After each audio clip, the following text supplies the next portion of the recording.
Ja vas sve pozdravljam iz TV studija Snupi i danas ćemo govoriti o tome kako se u prirodi možete zaštititi od mrava, odnosno kako možete lijepo spavati bez da vas oni ometaju ili nekakvi drugi kupci.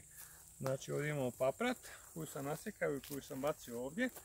Znači neko je već prije mene to isto koristio, znači imate ispod uvenulu paprat.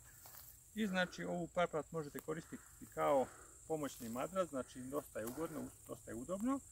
A isto tako, ako je jako toplo ne morate koristiti ni vreću za spavanje. Znači ja ću ovdje leći. I znači ovako lijepo možete se odmarati i spavati cijelu noć. Nijedan mrav vas neće dotaknuti jer mravi ne vole paprat. A isto tako paprat možete staviti u svoj rastlinjak gdje uzgajate povrće ili plastenik. Isto tako, znači plastenik će biti zaštićen od svih nametnika. Ja vas pozdravljam i laku noć.